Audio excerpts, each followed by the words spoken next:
everybody. Hi, hello, and how are you? How are you? How are you? Hi, hello, and how are you? How are you today? Well, welcome. Let's see if we can do some warm-ups. I'm going to tell you to do something. You can do it forever and ever and ever until I say freeze. Okay, I want you to start with wiggle your finger. You can wiggle your finger forever and ever and ever until I say freeze. If you stopped, you're a good listener. Okay, I want you to wiggle your finger and pull on your earlobe. Here's your earlobe. Okay, 1, 2, 3, go.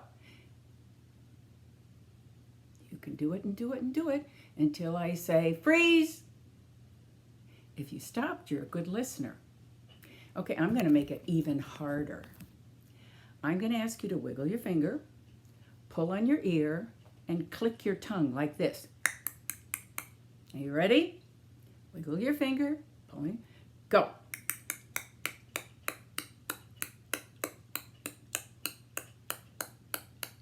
Freeze. If you stop, you really are a good listener. Open, shut them, give a little clap. Open, shut them, put them in your lap. They're in my lap. Creep them, right into your chin. Open wide your little mouth, but do not let them in. Very good. Can you do it faster? Let's see if we can do it faster. Open, shut them, give a little clap. Open, shut them, put them in your lap. Creep them, right into your chin. Open wide your little mouth, but do not let them in. I wonder, can you do it faster? Let's see. Take a deep breath. You ready? Open, shut them, give a little clap. Open, shut them, put them in your lap. Creep them, right into your chin. Open wide your little mouth, but do not let them in. Okay, this week we're going to do pirates. Those men that sail the oceans and wear eye patches and have wooden legs and hooks for a hand. So, I've got my dress on and my apron, and I'm going to step a little closer so you can see my tummy. I know no lady who swallowed a wooden leg down her throat with that stumpy old peg. For your help she should beg. I know no lady who swallowed a hook.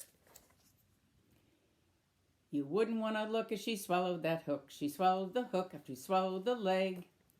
For your help she should beg. I know an old lady who swallowed a sword. She got bored, so she swallowed that sword.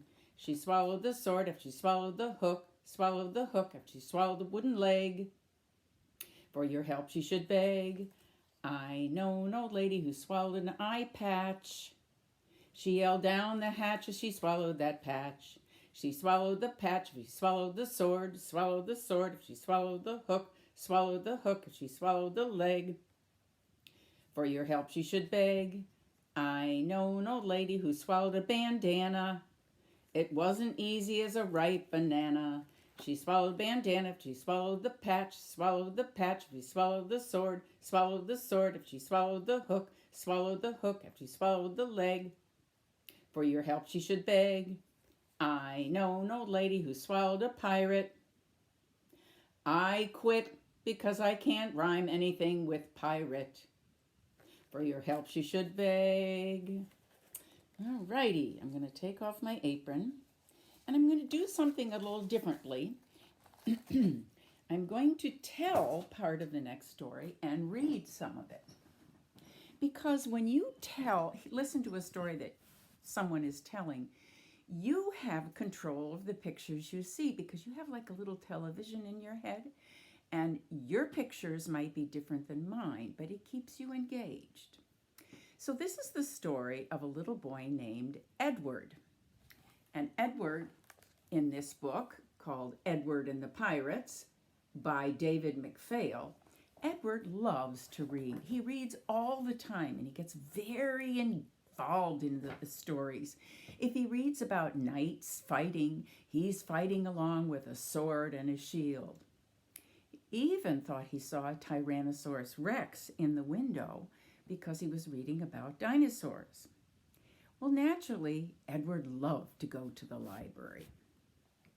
And so he was at the library one day and he found this book that was very, very dusty. And it was called Lost Pirate Treasure. So he blew off the dust and he started to read. He was reading and reading and reading. And suddenly he felt a tap on his shoulder. And it was the librarian. And she said, you know, we're going to close the library. It's time to close for the day. So you need to check out your book. And so Edward checked out Lost Pirate Treasure.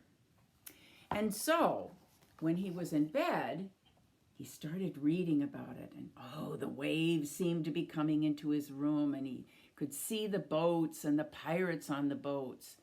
And all of a sudden he felt a bump on his bed. And he sat up and he was surrounded by pirates. "What are you pirates doing in my room?" "We've come after that book," they said. "We think it tells where our treasure is buried." "I can't give it to you," said Edward. "It's checked out on my library card, and you'll have to wait till I finish it." The pirates begged, but Edward could not change his mind. They pleaded, but Edward folded his arm around the book and shook his head no. They even promised him a share in the treasure, but that didn't work either. A little glare there, I hope you can see it.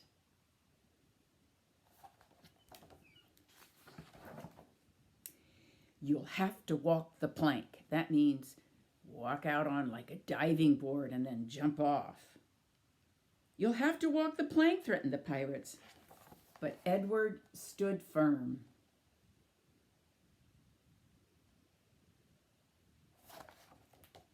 Finally, one of the pirates drew his sword and waved it over Edward's head. "Hand it over," he roared. But Edward wouldn't budge. "Better be quiet," he said to the pirates, "or you wake up my mom and my dad."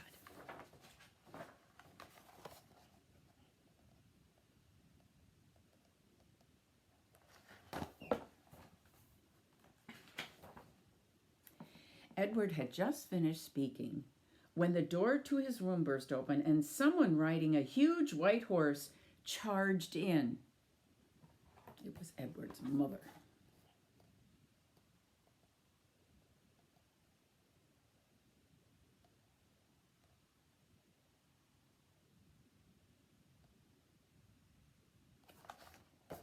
She was dressed in a shining suit of armor and was carrying a lance, like a sword. She pinned the sword-waving pirate to the wall. But then the other pirates drew their swords and closed in for the attack.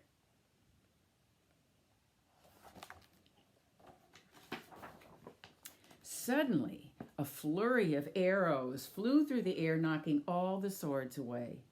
A figure dressed in a green tunic bounded into the room, bow drawn, arrows at the ready. It was Edward's father. I'm trying to get that glare off. It was Edward's father. Look at. This is getting to be a crowded bedroom. There's Edward. "Back off," he commanded the pirates. "Go stand in the corner." And the pirates did as they were told. "Don't hurt us," they begged. Edward felt sorry for the pirates. "They only came for this book," he explained to his mother and father. "I don't think they meant any harm." Edward handed the book to the pirates. The head pirate held it open while the others huddled close, talking in whispers. Trying to get rid of that glare. Is that better? After a few minutes, the pirate gave the book back to Edward. "It's of no use to us," he said. "We can't read." "You can't read?" said Edward. "Not one word," answered the pirate. "None of us can."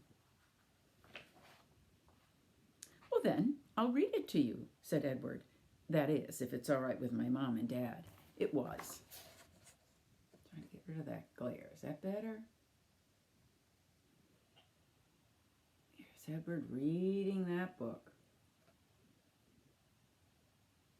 And there's Mom and Dad.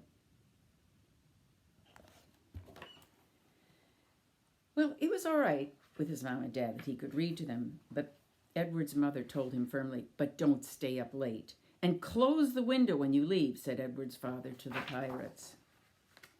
As his mother and father left the room and went back to bed, Edward opened the book and began to read aloud. "Some pirate treasure has never been found."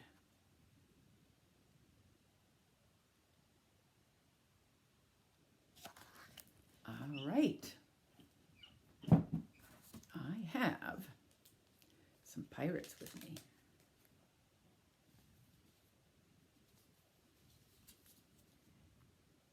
Aboard a rocky pirate ship in the middle of the sea are a funny group of pirates who are as useless as can be. There is Pirate Jim, who cannot swim. Pirate Dave, who is afraid of waves. Pirate Nick, who gets seasick. That means you get sick when you're on the ocean or on water. Pirate Dale, who cannot sail. And Pirate Pete, who has smelly feet. The most useless bunch of pirates you ever wish to meet.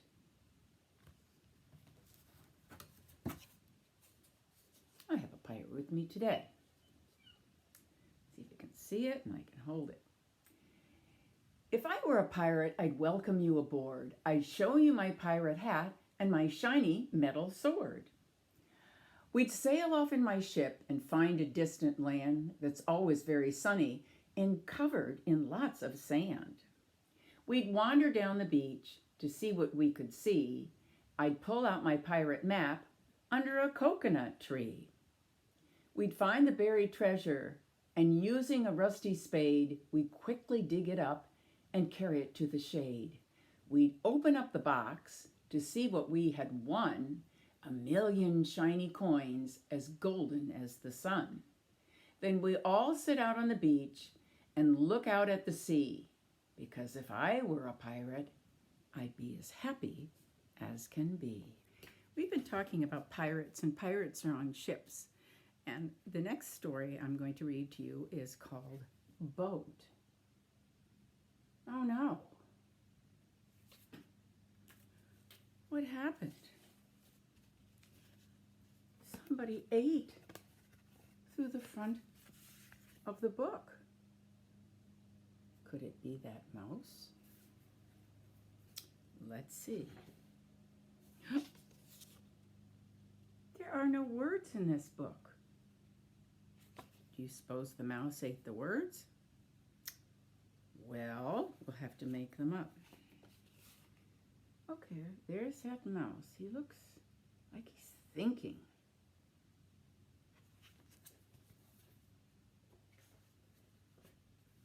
Uh-oh.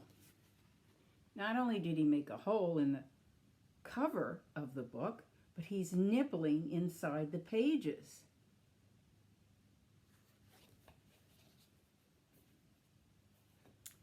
Let's see what happens next.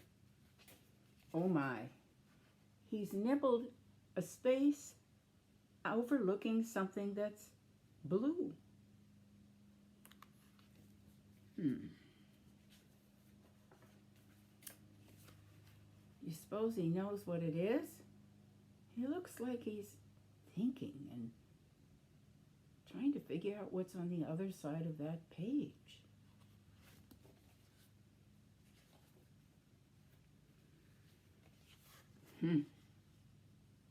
He's still thinking. And there's that part that he's nibbled. And he's thinking.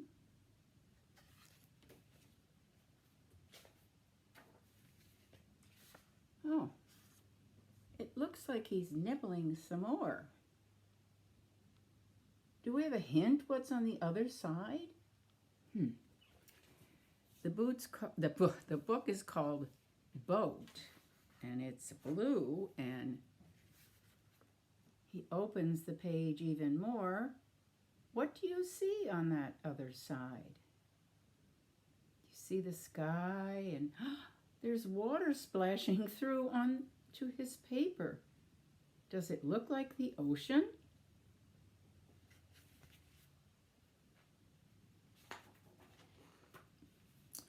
All right, now he's taken that whole rectangle out. And what do you see?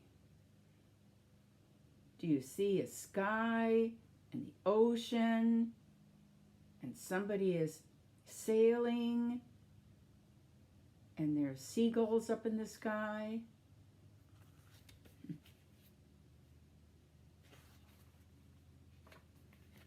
Oh boy. Now we see him folding that rectangle in half. And then we see more of the ocean.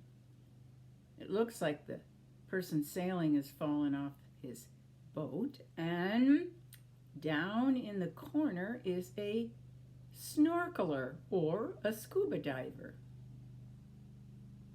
And I know this summer I showed you my snorkel and my mask.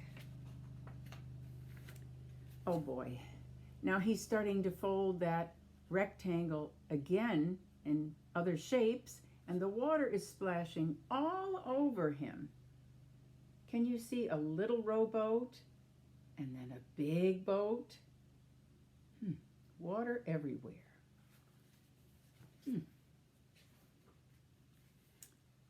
Okay. There's our mouse. He's folding some more. In the meantime, there's more water splashing.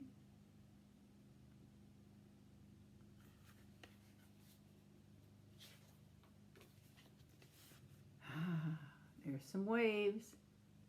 And there's our mouse. And what do you think he's made?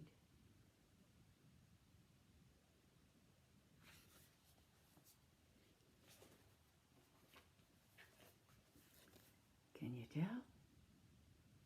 Is it a boat? Yep, it's a boat. All right, since we're talking about pirates, we're going to sing If You're a Pirate and You Know It, to the tune If You're Happy and You Know It. And there's a couple of things. One thing the pirates do, they swab the deck, and that means mop the floor of the boat. And you can bring out your sword. I suppose you could pretend you had one with a ruler. And when you swab the deck, you just take a mop and you swab, or mop.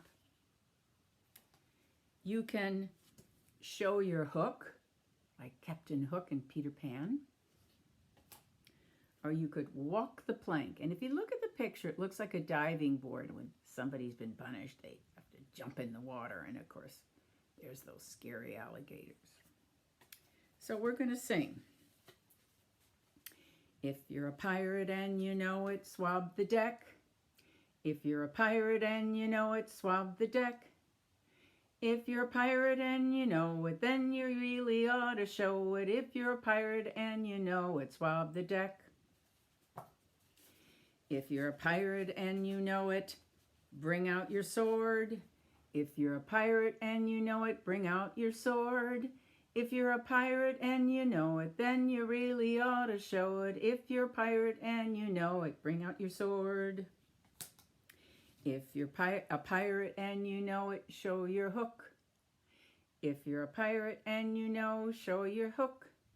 If you're a pirate and you know it, then you really ought to show it. If you're a pirate and you know it, show your hook.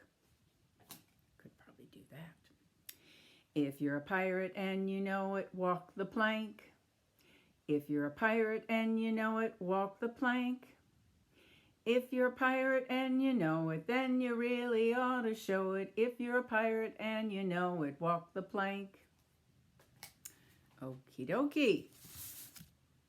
I have two puppets with me. This is Diver Dan. And this is Pete the Pirate. Pete the Pirate was a jolly old man with a close old buddy named Diver Dan. While Dan lived with the creatures swimming in the sea, Pete in the water was as frightened as can be. As different as the buddies apparently were, they remained good friends, and that was for sure. Alrighty, I think we have to pull out Mrs. Wishy-Washy. I'm going to stand up. And those of you who know how to do Mrs. Wishy-Washy, you know what to do, but for those people who don't, I will help you. Mrs. Wishy-Washy looks like this. She puts her hands on her hips. And sometimes she gets really dramatic and she puts her hand to her brow and she goes, "Oh!" And then she points.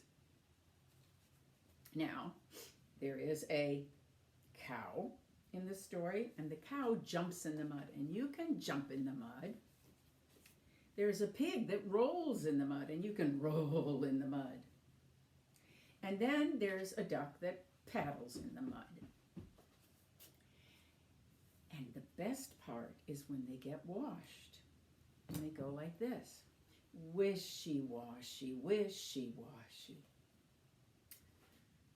Okay, so we know what to do. This is called Mrs. Wishy-Washy. It's a little glare on my book as always, so we kind of have to watch out. So the first thing they say, because, and we're going to say it all together, they say, "Oh, lovely mud." "Oh, lovely mud," said the cow, and she jumped in it. Are you jumping? "Oh, lovely mud," said the pig. Let's get rid of that glare again. And he rolled in it.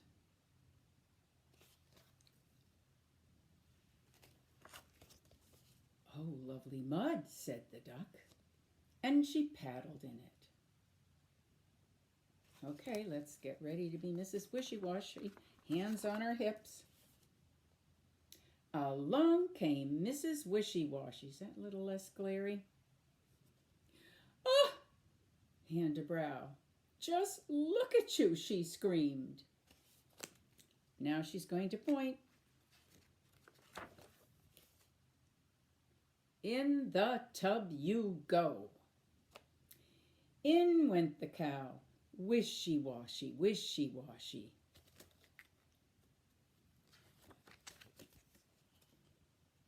In went the pig. Wishy-washy, wishy-washy, wishy-washy. In went the duck. Wishy-washy, wishy-washy. Okay, hands on our hips because we're Mrs. Wishy-Washy. "That's better," said Mrs. Wishy-Washy, and she went into the house. Away went the cow, away went the pig, and away went the duck. And now we can yell really loudly because I'm not around. "Oh, lovely mud," they said. And there they are, again in the mud. The itsy-bitsy spider went up the water spout. Down came the rain and washed the spider out. Out came the sun and dried up all the rain. Then the itsy-bitsy spider went up the spout again. Let's see if we can find the spider. I have a little spider with me, but he's kind of funny. Sometimes he doesn't like to come out and play, and other times he does. But, I'm going to see if I can find him here. Oh, a spider, spider, spider. Come out. Uh-oh.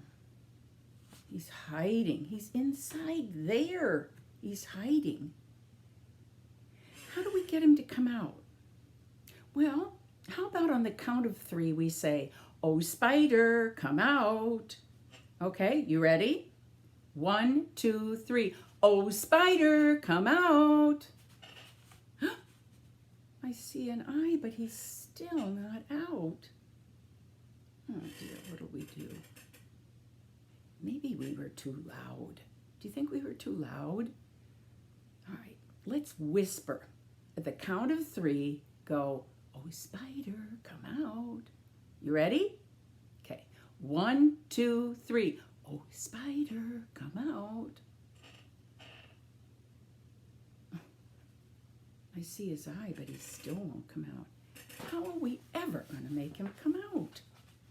Well, let's see.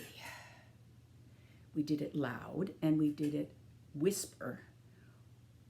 Oh, I know. Let's use the magic word. We can kind of whisper because I think we scared him the first time. We're just to say, 1, 2, 3. Oh, spider, come out, please. Okay, you ready? 1, 2, 3. Oh, spider, come out, please. There he is. There he is. We did it. Okay, I'm going to sing a song, and I want you to sing just what I sang after me, like an echo. I am busy, said the spider, very, very busy, very, very busy, spinning my web, spinning my web. I am busy, said the spider,